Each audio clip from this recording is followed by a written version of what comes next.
What it do, guys? It's a rainy day in Nairobi. I love this weather. My birthday is coming up. I'm so excited. Once like August checks in, I just know the fun part of the year has already begun. Anyway, so something that has been on my mind lately. I have really been thinking about the boy child, man.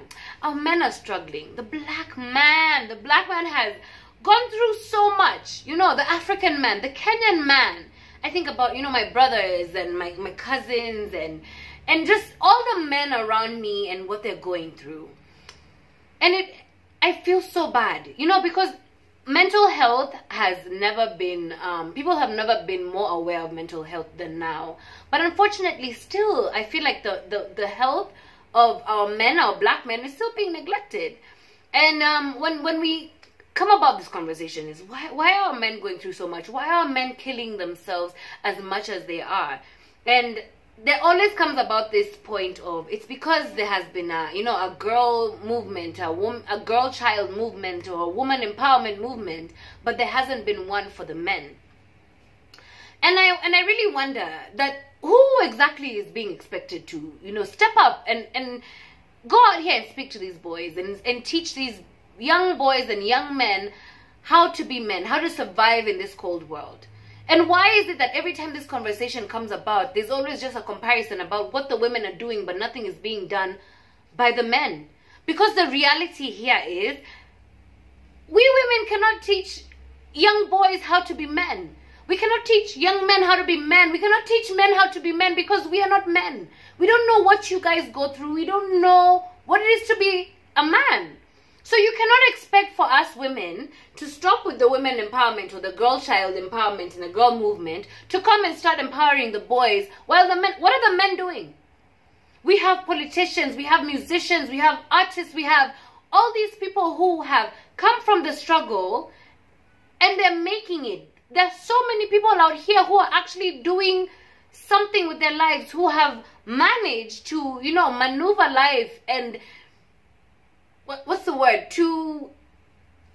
That word is not coming to me right now. But at the end of the day, you're in a better place than you were in before. So my question is, why aren't you reaching back?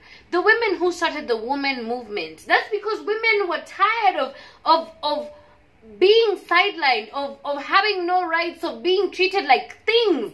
And they decided to step up and do something about it. And even the girl child movement, for example, that is in Kenya, it is women who went through whatever it is that we go through. Whether it is the sexual harassment, whether it is, you know, being prejudiced against, whether it's being seen as the weaker sex. And they decided to speak out and do something about it. Empower the younger women so that, you know what, you can do different, you can be different. And that is why a lot of women are empowered. And why women right now are the ones just like doing it. They're living it and they're doing it right because they have been empowered. But my question is, why are men stepping up? Who are you expecting to step up? Again, I repeat this question.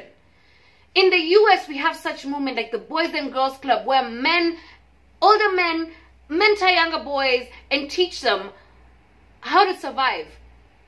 There is also, what is it, the Big Brother program where these things are there. But why aren't they happening in Africa? Why aren't they happening in Kenya? Why are we just complaining and comparing instead of actually doing something about it? It really bothered me when all thousands and thousands of girls in Kenya are getting pregnant. And then the girls are the ones who are being blamed for it. And there's nothing being said about the men who impregnated these girls. It is time that the men stepped up and did something to change just the mentality, whatever is going through the men. I can assure you, if there was a boy child movement, a men's movement here in Kenya, rape would be less. Violence against women. Teach men how to treat women. We women, we struggle every day in ways that you cannot even start to fathom. We're scared of men. Someone might take advantage of us. I might dress right because some man just sees me and thinks that, you know what, I can take advantage of her because she should have dressed better. I think about the young children who are being raped. Old women who are being raped.